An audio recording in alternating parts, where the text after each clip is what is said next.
I'm Lauren Green, and you're in the strategy room. New details on Hillary Clinton's email controversy show top White House aides emailed Clinton on at least one of several private email accounts during her first year in office.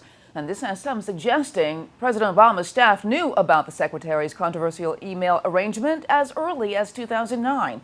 Here with reaction, our political strategists, Joe Cindy and Ron Bonjean. Welcome to you both. Thank you. Thanks for having us.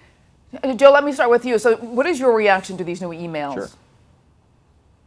This is much ado about nothing. I mean, I know my professional colleagues' personal email addresses as well. This is just something. Again, we're proving she didn't break a law that didn't exist, and it's beating a bit of a dead horse here. In fact, if you look at the story, the email address that was acquired by David Axelrod and then he emailed her was a personal email offering her condolences for her injury that she received personally. So, I mean, this is exactly why this is a witch hunt that is going nowhere, and the GOP can't get over it. Yeah, Ron, what is your reaction to these? This is very concerning, that if you look through the emails, there are lots of discussions about national security issues and international issues, and it shows that, look, she was doing this over private email, and her server could have been hacked. We just don't know it, and that's what's interesting. And here's another fascinating thing. We're going to hear about this like on a monthly basis. The State Department's going to be releasing these emails over and over. It's going to be like a soap opera as we go through the 2016 race. And this is very dangerous for her because if there's anything interesting that pops up that can take her campaign off message, it's not a good thing. And I think they should be very concerned about this. Well, Joe, that makes a point, because do these new revelations sort of impact the Clinton campaign's message all along on her email activity? In other words, do they have to change the story? Does it smell a little funny?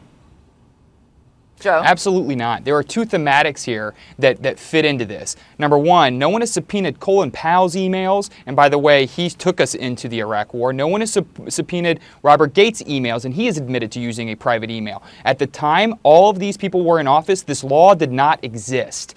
But because she is a woman and she is running for president, they're coming after her. And that's a thematic the campaign can use to their advantage. The other side of this is while she's out there talking about the future, the Republicans continue to live in the past. We've seen them want to roll back and talk about rolling back marriage equality, rolling back health care, rolling back immigration reform, while she's talking about moving forward on equal pay, comprehensive immigration reform. This is a past and a future fight. They're going to start losing soon because America's moving forward. They're not on the train. Yeah, Ron, what do you say about that?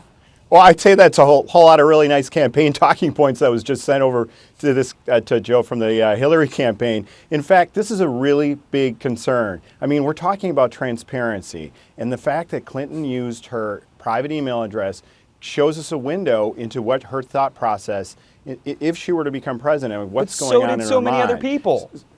Look, she used a majority. So many other people used private email too. It wasn't against the law. She used a majority of her email. That has nothing to do with it. What has everything to do with it is she used a private server. She used a majority of her emails to do State Department business, which is not good and not healthy. I mean, like, for instance, and she's she turned it all over too. Okay, but one question that we should ask, though, because she is running for president of the United States, do these emails give us a better idea of Hillary Clinton's leadership style?